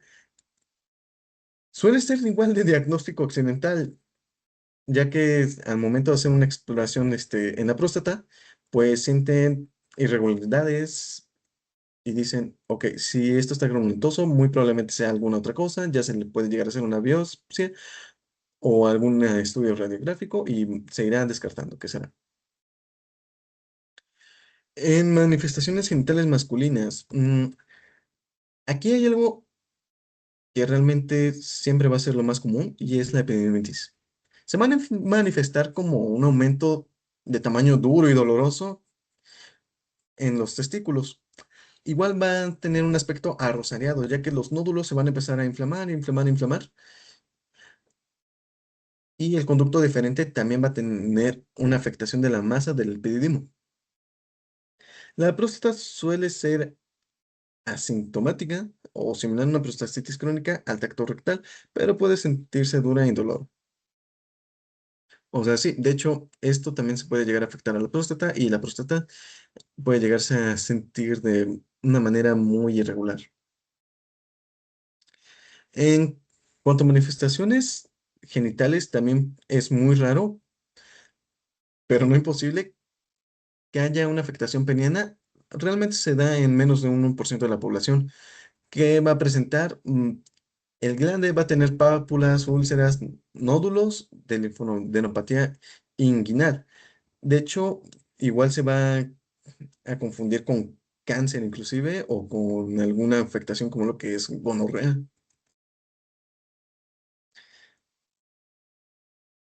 Y pues también tenemos lo que es la cavernitis, que van a tener una disfunción eréctil, que es lo más feo que puede llegar a pasar, además de un dolor de pene, y la esterilización por cicatrización. Al momento de tener una fibrosis y de cerrar poco a poco lo que es el espacio del epididimo y de nuestro meato urinario, va a haber realmente muy pocas oportunidades de que puedan llegar a tener un hijo por lo mismo. Y bueno, vamos con manifestaciones genitales femeninos. En las mujeres, como les había mencionado, son indoloras y son evaluadas por infertilidad. O sea, la mayor parte se diagnostica por esto. Las trompas de falopio se van a afectar un 90 a un 100% de los casos y los úteros y ovarios de un 25 a un 30%. El útero se va a ver más afectado en mujeres con edad reproductiva, ya que esto va a impedir, bueno, la tuberculosis va a impedir que pueda llegar a gestar la mujer e incluso puede presentar sangrado normal. Las posmenopáusicas también la tienen un poco más feo porque puede llegar a haber sangrado vaginal, pus, dolor e hinchazón pélvica abdominal. En este caso, las mujeres pueden presentar, entre los 15 y 50 años, pueden presentar con dolores o infecciones primarias y secundarias. Así que no es tan alarmante, pero sí hay que tratarlas. En manifestaciones de los genitales femeninos encontramos también a lo que es el cervix, los cuales tendrán síntomas inespecíficos, pero puede llegar a haber dolor e incluso van a haber crecimientos y úlceras papilares o vegetativas, que son estas acá. También pueden haber afectaciones en la vulva y en la vagina misma. Como podemos apreciar, pueden tener bultos, hinchazón, lesiones, hipertrofias, crecimientos pigmentados, úlceras, etcétera. En cuanto a complicaciones, además de la infertilidad, puede haber una hipertensión arterial y por consiguiente una insuficiencia renal crónica, l- cuál va a ser resultado por la disminución del flujo y por la destrucción masiva del parénquima renal. Además, otro de los problemas es que puede llegar a existir abscesos y fístulas que se pueden drenar hacia la piel, por ejemplo, fístulas escrotales o perianales, o inclusive hacia otros órganos como los que son los vesicogenitales o enterovesicales. Ahora vamos con lo que es el diagnóstico. El diagnóstico de la tuberculosis genitourinaria es un proceso complejo, ya que realmente requiere una alta sospecha clínica, o sea, por experiencia y ojo clínico, ya que suele presentarse de forma insidiosa al ser una imitadora. Ejemplo de ello es que en el análisis de la orina tenemos piuria persistente, sin microorganismos en el cultivo, lo cual significa que la tuberculosis bueno, que va a ser tuberculosis sí o sí hasta que se demuestre lo contrario. Las cepas son ácido resistente y forman un sedimento concentrado en la muestra en 24 horas, que van a ser positivas en por lo menos un 60% de los casos. Y por ello es que se tiene que volver a corroborar. Igual al momento de hacer este análisis de orina, podemos encontrar piuria estéril, que son hallazgos clásicos clínicos que se van a caracterizar por abundantes glóbulos blancos en la orina con urocultivos bacterianos convencionales negativos. Igual podremos hallar hematuria, que se va a presentar en 80% de los pacientes, ya sea micro o macroscópicamente. Y por último, tenemos lo que es el cultivo, ya que este es el gold standard. Aquí la primera orina en la mañana se debe de agarrar y ver si son positivos en un porcentaje muy elevado en los casos de infección tuberculosa, ya que al momento de dormir estos van a proliferar ahí bien felices, bien tranquilos. Y para ver si realmente es tuberculosis, se les deben de tomar de 3 a 5 pruebas en la mañana. En cuanto a datos radiológicos, miren, aquí es lo que se había comentado. Vamos a tener que las imágenes nos van a decir todo absolutamente. Por ejemplo, en radiografía de tórax debe realizarse con todos los pacientes para identificar focos pulmonares antiguos y activos presentes en un porcentaje variable en casos de tuberculosis genitourinaria. En lo que es una urografía intravenosa, va a ser un gold estándar, ya que aquí se va a encontrar cálices con aspecto apolillado, o sea, carcomidos y con una obliteración de de los cálices. También pueden haber una estenosis en los uréteres, pero estos van a causar principalmente hidronefrosis. Y otro hallazgo característico es que se pueden observar calcificaciones renales, uréteres rectificados, o sea, en forma de un tubo de plomo, que son estas cositas, o el signo de sacacorchos debido a áreas alternas de estenosis y dilatación. Ahora vamos con ecografía y tomografía computarizada. Actualmente, este estudio ha desplazado al anterior, ya que da un mayor detalle anatómico y es un poco más preciso, pero es un estudio imagenológico de elección. O sea, necesitamos ver que sí o sí, sí tenga tuberculosis, estar casi 100% seguros y bueno, pues descartar las cosas. Además, es muy específico porque permite detectar masas corticales, granulomas, cavitaciones y calcificaciones extensas. Además, en etapas avanzadas muestra un riñón en masilla, que es una autonefrectomía, o sea, el órgano a sí mismo se carcome. Además, este va a ser pequeño, tanto haberse carcomido, se va a calcificar y no va a funcionar. La ecografía va a ser muy útil para un estudio inicial, ya que es económica y no es invasiva. Va a ser excelente para evaluar compromisos en los testículos y epididimo, o sea, si hay una masa escrotal, epididimitis nodular o anular, o si está agrandado inclusive. Y para monitorear también lo que es la progresión de hidronefrosis. Y... ¿por qué no cae esto? Ahora vamos con lo que es la exploración citoscópica. Este estudio está indicado prácticamente para lo que es el agente causal que se haya encontrado en la orina y las urografías excitadoras que muestran la lesión renal atípica. Debe demostrar de manera clara la extensión de una enfermedad y puede revelar los tubérculos o úlceras típicos de tuberculosis. Por ejemplo, en la imagen uno encontramos lo que son granulaciones ampollosas tuberculosas, que son muy características por esta forma que tienen. Hay algo que olvidé mencionar es que el meato urinario puede prestar el signo de hoyo de golf, pero hay severa, que es esta, y una normal, entre comillas, que es esta. Igual podemos apreciar una lesión tuberculosa curada y una cistitis tuberculosa aguda. Realmente me gustaron mucho estas imágenes, están muy específicas. Bueno, este, se pueden observar aquí áreas del sistema localizado que son granulaciones ampollosas. Va a tener un fondo amarillo y bordes como desgarrados, además de tubérculos elevados. Y bueno, en el meato del hoyo de golf es un signo patogenómico que ocurre cuando la fibrosis acorta y endurece el uréter, dejando un orificio ureteral abierto y muy corto, pero recto. Esto va a provocar que la capacidad vesical igual se vea afectada y tenga una fibrosis extensa. Entonces, como tal, aquí una biopsia de cualquier lesión sospechosa, vamos a utilizarlo para descartar malignidad y confirmar la presencia de granulomas calcificantes. Ahora vamos con el tratamiento. En cuanto a la tuberculosis renal, es muy importante tener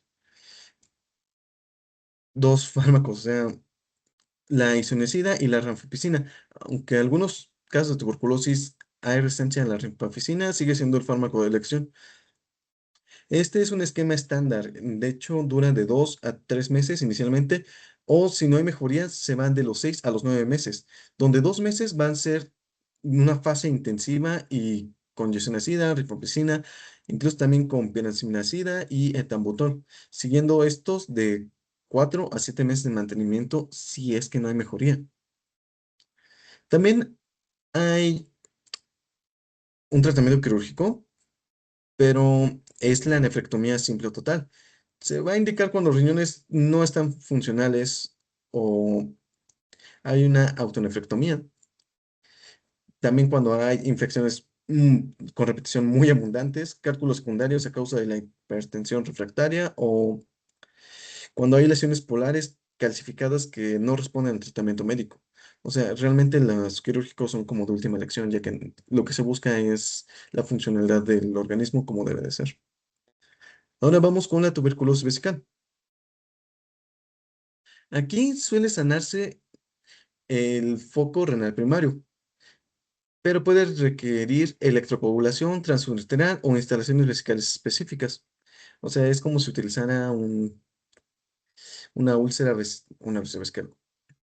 Este, es como si usara una vesícula, pero artificial.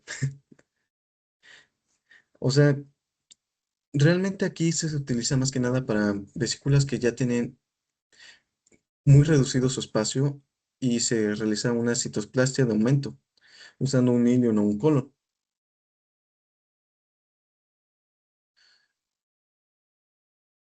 Y bueno, eso sería todo eso. Tuberculosis de epididimo. El tratamiento es más que nada médico de primera línea, pero si hay incidencia todavía, si existe todavía un absceso que todavía no se drena, lo más humano es hacer una epididectomía. Tal vez no tenga hijos, pero se salvará.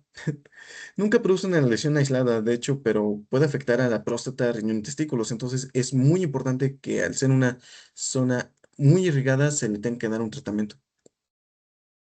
Además, en lo que es la tuberculosis de próstata y vesicales seminales, también se pueden dar fármacos, aunque la próstata es un tejido más difícil de penetración para estos mismos. Así que se puede considerar el uso de quinolonas bajo supervisión de infectología. Igual se puede hacer un manejo quirúrgico, que es el drenaje percutáneo de abscesos o la extirpación total. Y por último tenemos el tratamiento de complicaciones, porque hay acá tres principales, lo que son los abscesos perinefricos, estenosis uretral y vejiga con afectación grave. En caso de los abscesos perinefrénicos, requieren un drenaje quirúrgico inmediato. Se le debe de realizar una nefrectomía para evitar también que se convierta en un seno de drenaje crónico. O sea, debemos de evitar que se complique más el paciente. En estenosis uretral vamos a tener un manejo inicial con la colocación de catéteres de doble J o nefrostomías para aliviar la obstrucción aguda que presenta el paciente. Aquí lo que vamos a buscar es una dilatación de los ureteres que tiene una probabilidad de éxito cercana al 50%. Entonces, va a haber una reconstrucción tras 1 o 2 meses aproximadamente de tratamiento médico, ya que aquí sí se puede utilizar técnicas quirúrgicas para una reimplantación ureteral. Y por último tenemos la vejiga con afectación grave, que es la vejiga endedal. Es cuando está muy chiquita, vuelvo a repetir, y su tratamiento es una reconstrucción, que es una citoplastía. No es viable por la baja capacidad. El tratamiento es la cistectomía simple o con derivación urinaria. Es algo así como una vejiga ortopédica. Y bueno, para prevenir esta enfermedad encontramos lo que son la vacuna de BCG, que se le debe dar a recién nacidos, niños que no hayan sido vacunados, antes del año incluso, una revacunación de ingreso escolar y excepcionalmente a los de 14 años. También existe la quimioprofilaxis. De hecho, este fármaco se debe de tomar tanto para la persona que haya sido detectado con tuberculosis como a las personas que hayan convivido con él, ya que es importante prevenir la infección, ya que es un foco potencialmente infeccioso. Como les había mencionado en la epidemiología, se dan aproximadamente 1,5 defunciones, 1,4, perdón, millones de defunciones al año. Entonces, hay que tener cuidado. En adultos se recomienda 300 miligramos al día, mientras que a los niños se les recomienda de 5 a 10 miligramos por kilogramo. Y por último, debemos de hacer un seguimiento del caso, ya que es un control clínico. O sea, se tiene que hacer cada mes o en el menor tiempo cuando el enfermo lo requiera para revisión del estado general y evaluaciones de sus síntomas. Preguntar cómo va, ver cómo sigue, etcétera. También debemos hacer una baciloscopía mensual para ver cómo se encuentra el número de bacterias que están en el organismo de nuestro paciente. Un control radiológico, igual. Evolución sea desfavorable, se recomienda una evaluación médica inmediata nuevamente o una cirugía, dependiendo del caso y qué tan grave sea. También vamos a tener una evaluación del tratamiento y clasificación del caso. Si está curado, a término de tratamiento o si realmente ha fracasado el tratamiento. Y también registro escrito de los medicamentos. Van a permitir una evaluación efectiva y una curación de tuberculosis. O sea, es ir registrando todo prácticamente. Y bueno, aquí llegamos a las conclusiones. Como conclusión, podemos decir que la tuberculosis genitourinaria es una de las formas más importantes de tuberculosis extrapulmonar, presentando de un 15 a un 20%. Se desarrolla por la diseminación hematogénica de Mycobacterium tuberculosis desde un punto de foco pulmonar primario. Además, también se va a caracterizar por un largo periodo de latencia larga y por una presentación clínica inespecífica. Igual podemos dar la conclusión de que se manifiesta como hematuria, piuria estéril y síntomas urinarios persistentes poliresistentes. Sus características favorecen el retraso en el diagnóstico, entonces realmente es muy difícil dar con el inicio, a menos que encuentres una radiografía donde ya se vea todo.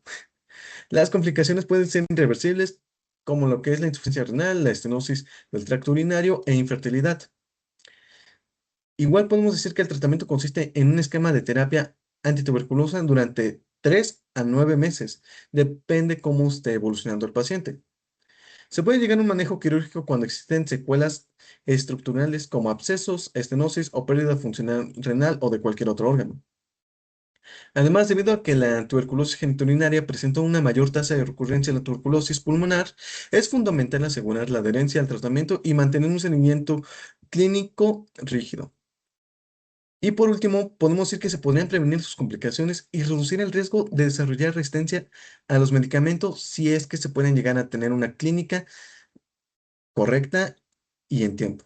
Así que con eso sería todo. Las preguntas, si no me equivoco, no van. Así que gracias por su tiempo. Muy bien, ya que revisamos qué es una absceso renal, cómo se clasifica y cuáles son los factores de riesgo más comunes, quiero mostrarles un caso real que nos va a ayudar a aterrizar todo esto. Es un caso publicado en 2025 que me pareció particularmente interesante porque rompe un poco con lo que acabamos de ver, ya que el paciente no tenía ninguno de los factores de riesgo clásicos que se mencionaron. Así que vamos a verlo. Se trata de un paciente masculino de 62 años, de raza caucásica, que entre sus antecedentes familiares hay cardiopatía, hipertensión, diabetes y lipidemia, y aunque el reporte no especifica el parentesco, pues no son tan relevantes para nuestro clínico. Ahora, lo que sí es relevante para el caso clínico es la historia personal, ya que tiene insuficiencia cardíaca clase 2, según la clasificación NYHA, cardiopatía isquémica con una angioplasia previa y fibrilación auricular permanente, la cual está anticoagulado. También maneja hipertensión y dislipidemia con su tratamiento habitual y dejó de fumar hace 2 años aproximadamente. Tiene un índice de masa corporal de 32, es decir, obesidad de grado 1. Y aquí quiero que pongan atención, ya que no tiene diabetes, no está inmunosuprimido y no tiene ningún antecedente urológico previo. Esto nos va a ser clave mucho más adelante. Bien, el dato que cambia realmente el rumbo de este caso es que 2 meses antes de que empezara con síntomas, el paciente inició tratamiento con dapaglifosina, que como ya sabemos es un inhibidor de SGLT2 y como parte de su tratamiento para la insuficiencia cardíaca se usó este fármaco. Algo que me parece sumamente valioso de este reporte es que 3 meses antes de que iniciara tratamiento con este fármaco, le habían hecho una evaluación urológica completa y todo salió normal. Antígeno prostático en 1, urocultivo negativo, ultrasonido renal sin alteraciones de próstata y también la próstata no presentaba datos patológicos. Entonces, tenemos una base completamente sana antes de iniciar el tratamiento, lo cual, como van a ver, nos va a ayudar mucho a la hora de atribuir la causa del cuadro. Dentro del padecimiento actual, tenemos que el paciente llega con 3 días de evolución de dolor en el flanco derecho, que se le corre hacia la ingle, junto con mareo, vómito y una sensación de inestabilidad. lo cual también refiere disuria, pero ojo, no tuvo fiebre en ningún momento, lo cual es relevante porque muchas veces esperamos que la fiebre para pensar en un proceso infeccioso, y aquí no la tuvo. A la exploración física, encontramos al paciente afebril con una frecuencia cardíaca de 97, presión de 136/86 y una frecuencia respiratoria de 17. El resto de la exploración no aporta mucho más, salvo su índice de masa corporal de 32. Ahora, como ya sabemos que tenía fibrilación auricular, se le hizo un electrocardiograma, que efectivamente la corroboró, con una respuesta ventricular de 97. También se le realizó un ecocardiograma que mostró una fracción de eyección de 39%, con una hipertrofia del ventrículo izquierdo y una insuficiencia valvular moderada. Estos hallazgos pues nos ayudaron a ver que sí tenía su cardiopatía de base, más que a determinar cuál es el cuadro actual, pero pues es relevante tenerlos documentados pues, por la información física y por la historia clínica. Dentro de los laboratorios encontramos leucocitosis, que estos presentaban una desviación a la izquierda bastante marcada, alrededor de 21% de bandas, lo cual ya nos habla de un proceso infeccioso activo. La proteína C reactiva también estaba elevada, también había una ligera elevación en la BUM y la creatinina, y esta pues también es relevante porque nos habla de una lesión renal aguda, leve, y pues también confirmamos que el paciente no tiene diabetes con la hemoglobina glicosilada, ya que esta se encontraba en 5.4. Y el hallazgo que termina de definir el cuadro es que tanto el urocultivo como el hemocultivo saben positivos para Escherichia coli. Con esta sospecha, lo que se realizó primero al paciente fue un ultrasonido abdominal que mostró algo que parece una masa inferior en el polo inferior del riñón derecho. Y para caracterizarlo mejor, se le mandó a hacer una tomografía contrastada. Y como se ve claramente en la imagen, existe una colección líquida de 15.3 por 21.8 milímetros y presenta cambios inflamatorios alrededor que es compatible con un absceso renal. Eh, Como diagnóstico diferencial se manejó un quiste renal infectado, pero como no había obstrucción hidronefrosis, pues se descartó. Y en la imagen pues se puede observar la tomografía y la flecha derecha está señalando justamente esa colección. Bien, entonces, juntado todo esto, tenemos un absceso renal derecho pequeño, de menos de 3 centímetros, que fue secundario a una infección urinaria por E. coli, en un paciente que, como ya vimos, no tiene ninguno de los factores de riesgos típicos, nada de diabetes, litiasis, obstrucción o inmunosupresión, factores que aparecen siempre en la ecuación eh, de estos cuadros típicos. Ahora, algo que se suma también a este padecimiento es el inicio de la dapagliflozina, por lo que se estableció que existe una relación causal probable entre el fármaco y el cuadro. Para el tratamiento, se decidió usar meropenem, que es un antibiótico de amplio espectro, con una dosis de 3 gramos al día por vía intravenosa.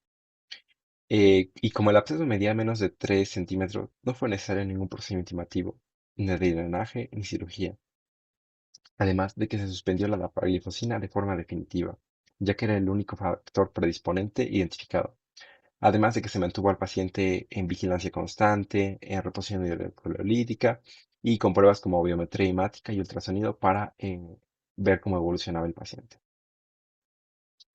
Al día 14 de hospitalización, se repitió la tomografía y mostró una remisión completa de la colección, como se puede ver en la imagen de control. El paciente se dio de alta en condiciones estables, sin haber necesitado ningún tipo de drenaje y con la dapagliflozina suspendida de forma permanente.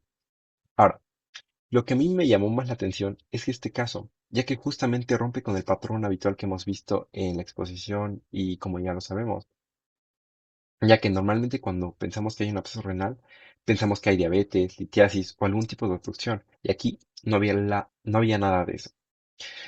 Esto, como futuros médicos, nos obliga a ampliar un poco el panorama y considerar que un fármaco también puede ser el inicio o la causa de algún padecimiento. Y algo que quiero resaltar es el hecho de que este paciente tuviera una evaluación urológica basal completa normal, hecha pues antes de que se iniciara el tratamiento, ya que como tal fue lo que permitió atribuir con mayor certeza el cuadro al fármaco y no a una patología urológica previa que no existía.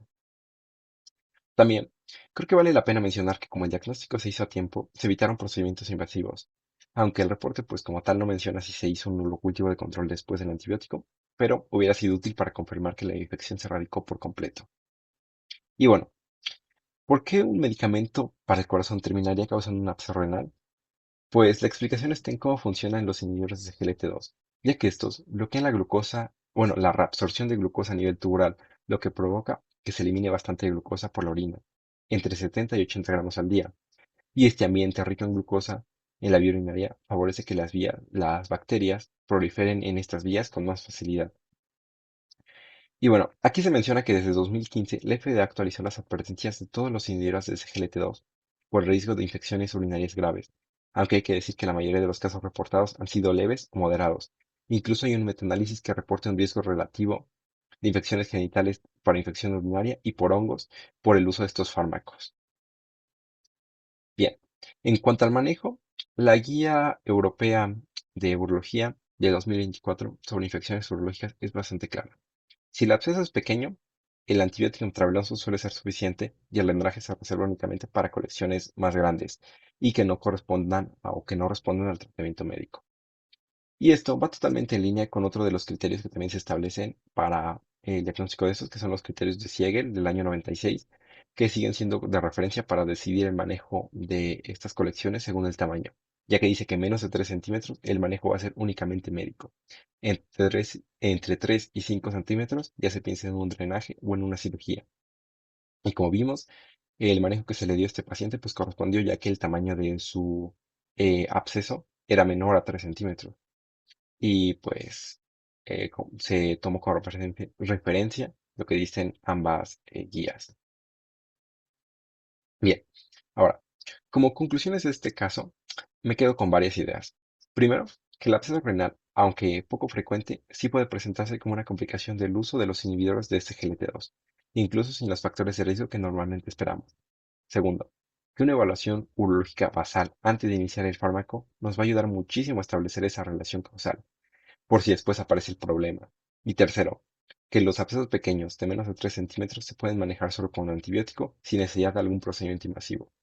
Además de que suspender el fármaco sospechoso es parte esencial del tratamiento. Y por último, que dado que estos medicamentos cada vez se usan más, no solo en diabetes, sino en insuficiencia cardíaca y enfermedad renal crónica, es fundamental que como los medicamentos, nos eduquemos y que eduquemos a nuestros pacientes para que conozcan el tiempo y los síntomas antes de este tiempo de una infección urinaria. Perfecto. Ahora que acabamos el caso clínico de absceso renal, les presentaré un caso clínico de tuberculosis genitourinaria. Y les quiero compartir un caso que ilustra muy bien varios de los puntos que acabamos de ver en el video, sobre lo difícil que puede ser sospechar esta enfermedad cuando no hay una infección pulmonar evidente.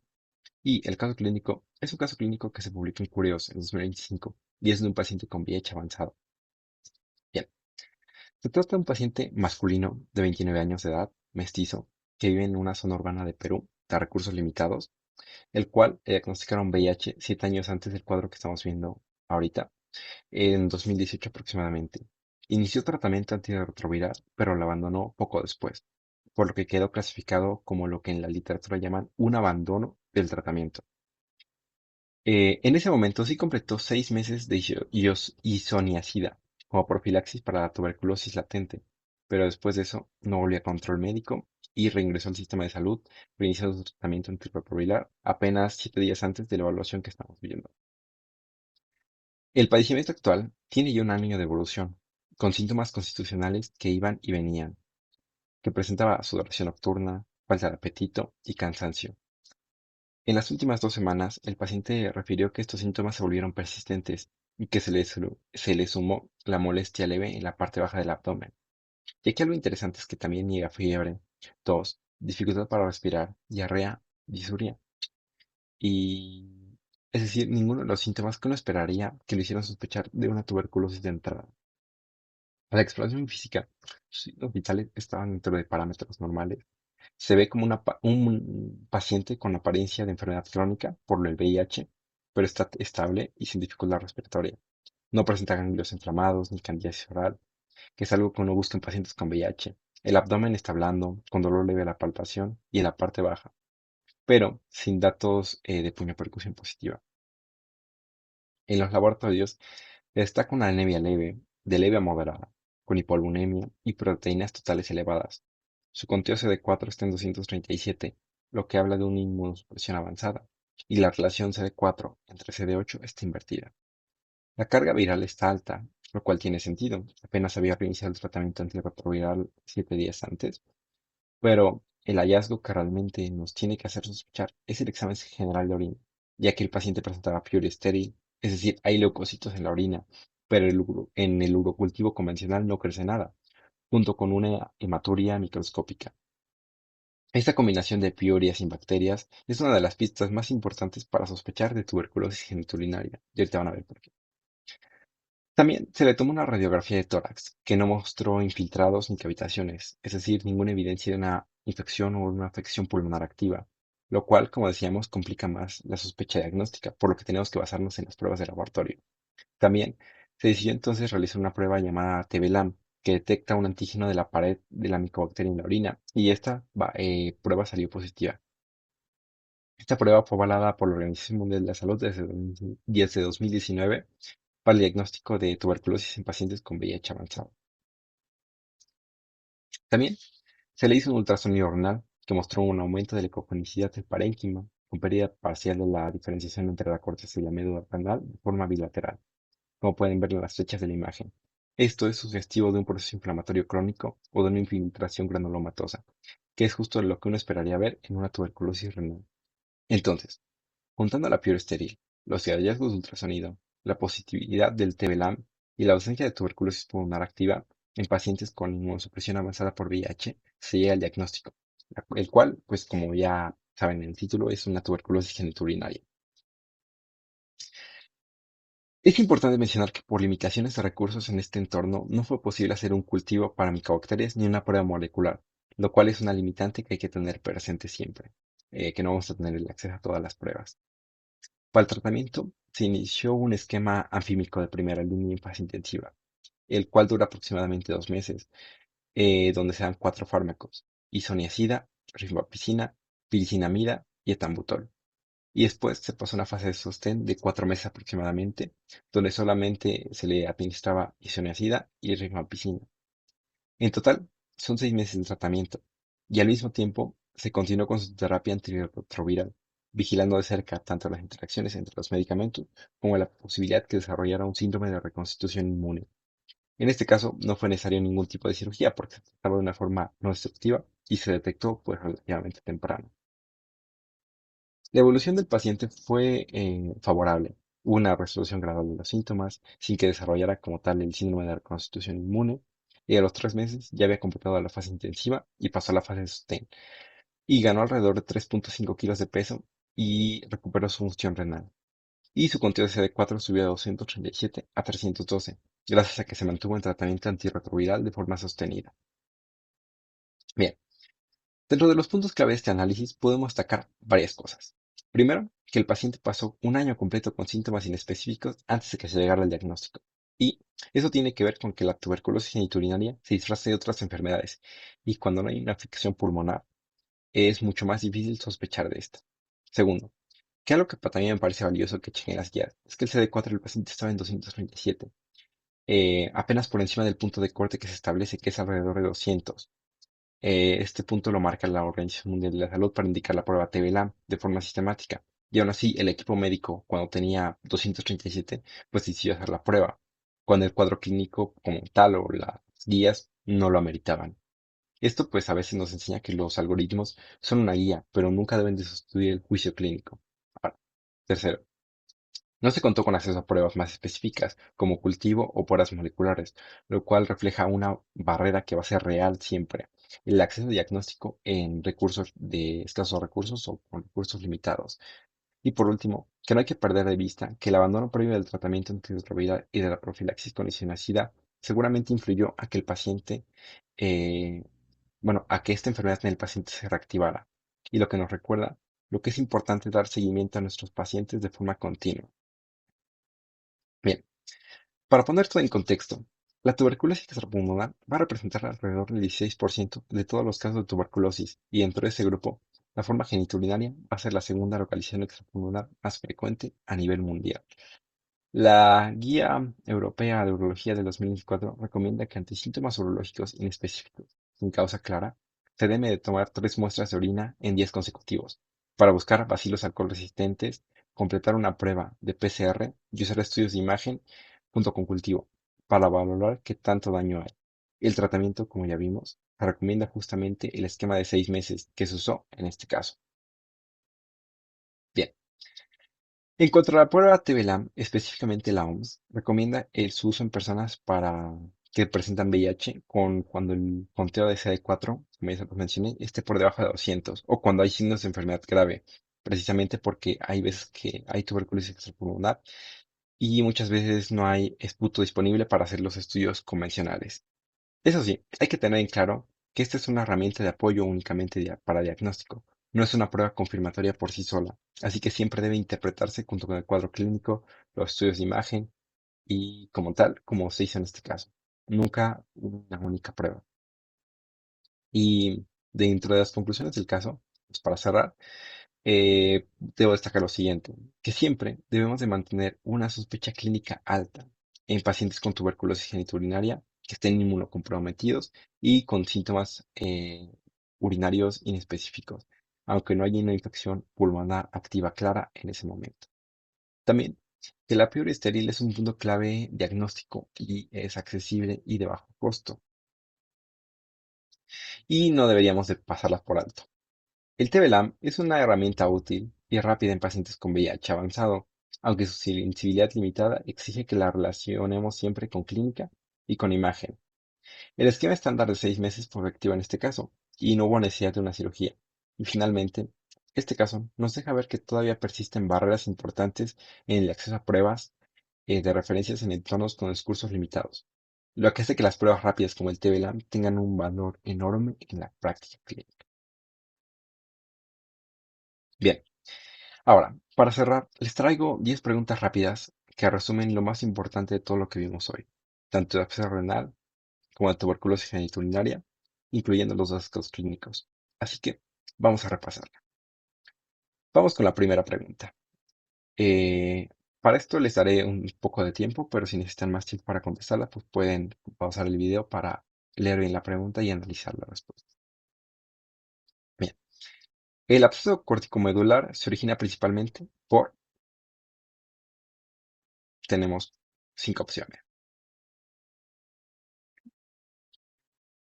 La respuesta correcta es la opción B, de forma ascendente y secundaria a una infección de vías urinarias o pilonefritis. Esto porque el absceso corticomedular, a diferencia del cortical, se forma casi siempre a partir de una infección urinaria, que asciende desde la vejiga hasta el riñón, generalmente asociada a una obstrucción o reflujo y típicamente por bacterias gram-negativas como E. coli. El absceso cortical puro, en cambio, sí suele ser de origen hematógeno, muchas veces por Staphylococcus aureus, pero aquí nos preguntan específicamente por el corticomedular. Bien, segunda pregunta. ¿Cuál de las siguientes opciones no es un factor de riesgo clásico para un absceso renal? Tenemos diabetes mellitus, litiasis urinaria, obstrucción del tracto urinario, inmunosupresión o sexo femenino sin comorbilidades. La respuesta correcta es la E. Diabetes, litiasis, obstrucción e inmunosupresión sí son factores de riesgo que vimos en la parte teórica. Todos ellos favorecen la persistencia o la mala resolución de una infección urinaria. En cambio, ser mujer sin ninguna comorbilidad no es por sí solo un factor de riesgo reconocido para desarrollar un absceso renal. Tercera pregunta, ahora sobre el caso clínico. En el caso presentado en el paciente sin factores de riesgo clásicos, ¿qué factor se asoció al desarrollo de un absceso renal? Una litiasis oculta, el inicio del tratamiento con dapaglifosina, que es un inhibidor de SGLT2, diabetes no diagnosticada, obstrucción ureteral o reflujo vesicoureteral. La respuesta correcta es la B. Como vimos en el caso, el paciente no tenía diabetes, no tenía litiasis, no tenía obstrucción, no tenía inmunosupresión, es decir, ninguno de los factores clásicos. Lo único que cambió en la historia fue el inicio de la dapagliflozina 2 meses antes, y además que contaba con una evaluación urológica basal, lo cual reforzó el diagnóstico y a buscar la relación entre el fármaco y la infección. Cuarta pregunta. De acuerdo con los criterios de Siegel et al. Y la guía europea de-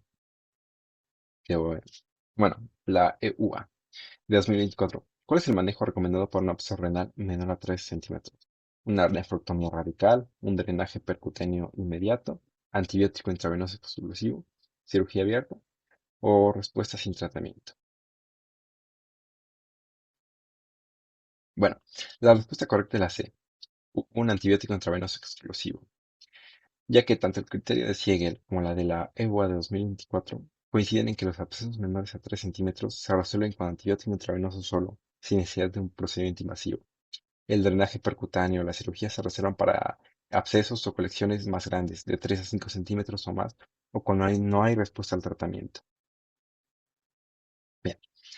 Quinta pregunta. ¿Cuál es el mecanismo por el cual los inhibidores de SGLT2 aumentan el riesgo de una infección urinaria?